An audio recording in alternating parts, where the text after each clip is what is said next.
Hi friends, வணக்கம் and welcome to எங்கள் வீட்டு சமையல். நம்ம இன்றைக்கி வந்து தீபாவளி ஸ்பெஷல் ஸ்நாக்ஸான டைமண்ட் கட்ஸ் ரெசிபி எப்படி செய்யணுன்றது தான் பார்க்க போகிறோம். வாங்க வீடியோக்குள்ளே போகலாம். இந்த வீடியோவில் தீபாவளி ஸ்பெஷலாக ஒரு காரசாரமான ஸ்பைசியான மைதா சிப்ஸ், அதாவது ஸ்பைசி மசாலா டைமண்ட் சிப்ஸ் தான் செஞ்சு காட்ட போகிறோம்.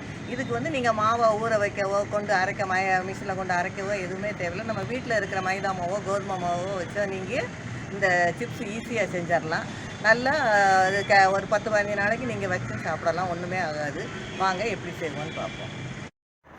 இதுக்கு வந்து 200 கிராம் போல் மைதா மாவு, 1/2 ஸ்பூன் ஜீரகம், 2 டேபிள் ஸ்பூன் போல் எண்ணெய், 1/2 ஸ்பூன் பெருங்காயத்தூள், தேவையான அளவு உப்பு, கொஞ்சோண்டு கருவேப்பிலை, 1 டேபிள் ஸ்பூன் எள்ளு, 1 டேபிள் ஸ்பூன் தனி மிளகாத்தூள், இதெல்லாம் எடுத்து வச்சுருக்கோம்.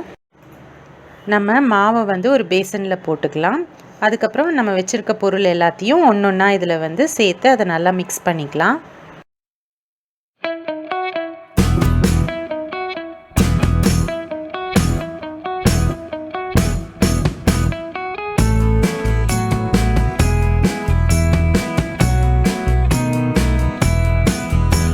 அடுத்து நம்ம வச்சுருக்க 2 டேபிள் ஸ்பூன் எண்ணெயை சூடு பண்ணி இந்த மாதிரி சேர்த்துக்குவோம். அப்போ தான் நல்லா கிறிஸ்பியாக வரும்.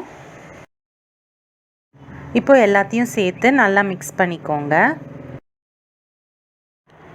கொஞ்சம் கொஞ்சமாக தண்ணி சேர்த்து நல்லா கட்டியான பூரி மாவு மாதிரி நல்லா பிசைஞ்சிக்கோங்க.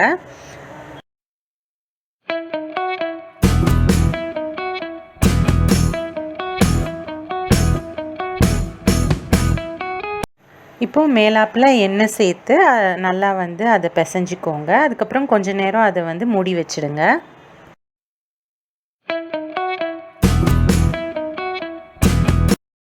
அடுத்து அந்த மாவை வந்து எடுத்து சப்பாத்தி பலகையில் வச்சு நல்லா சாஃப்ட் ஆகிற வரைக்கும் நல்லா பிசைஞ்சிக்கோங்க.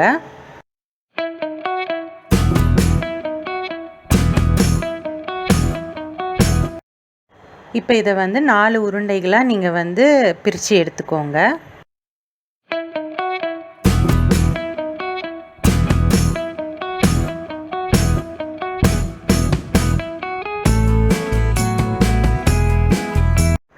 பலகையில் வந்து நல்லா மாவு வந்து தூவிட்டு நம்ம வச்சுருக்க உருண்டையை எடுத்து இப்போ இதில் வந்து சப்பாத்தி மாதிரி நம்ம போடணும். எவ்வளோ மெல்லிசாக நம்மளால் திரட்ட முடியுமோ அந்தளவு மெல்லிசாக திரட்டிக்கோங்க.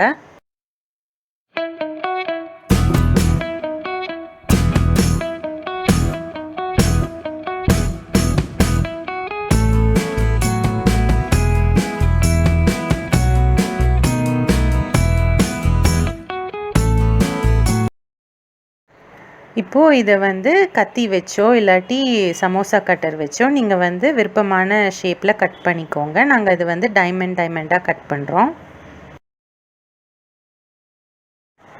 அடுத்து அதை இந்த மாதிரி பிளேட்டில் நீங்கள் வந்து எடுத்து வச்சுக்கோங்க. அப்போ தான் பொரிக்கிறதுக்கு ஈஸியாக இருக்கும்.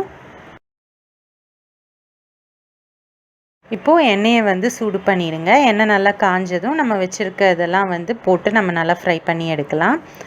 ஃபஸ்ட்டு வந்து நல்லா எண்ணெய் சூடாகணும். அதுக்கப்புறம் அதை வந்து மிதமான தீயில் வச்சு பொரித்து எடுத்துருங்க. இது வந்து போட்டோன்னே வந்து உப்பும் நல்லா கிறிஸ்பியாகவும் இருக்கும். இது வந்து நல்லா ஃப்ரை ஆனோன்னே நீங்கள் எடுத்துக்கோங்க. சுவையான நல்ல ஸ்பைசியான மசாலா டைமண்ட் கட்ஸ் வந்து சூப்பராக தயாராகிடுச்சு. இது வந்து நீங்கள் மைதா மாவுக்கு பதிலாக பாதி மைதா மாவு பாதி கோதுமை மாவுன்ற அளவுலையும் செய்யலாம். அந்த மாதிரி கோதுமை மாவு சேர்க்கும்போது நீங்கள் கொஞ்சோண்டு பேக்கிங் சோடா போட்டிங்க அப்படின்னா உங்களுக்கு நல்லா கிறிஸ்பியாக வரும். ஸோ இந்த வீடியோ வந்து உங்களுக்கு ஹெல்ப்ஃபுல்லாக இருக்கும்னு நம்புகிறோம். இது பிடிச்சிருந்தது அப்படின்னா லைக் பண்ணுங்கள், ஷேர் பண்ணுங்கள், சப்ஸ்கிரைப் பண்ணுங்கள். மறக்காமல் பெல் பட்டனையும் டேப் பண்ணுங்கள். அப்போ தான் எங்களோட ரெகுலர் அப்டேட்ஸ் உங்களுக்கு வந்து சேரும். தேங்க்யூ.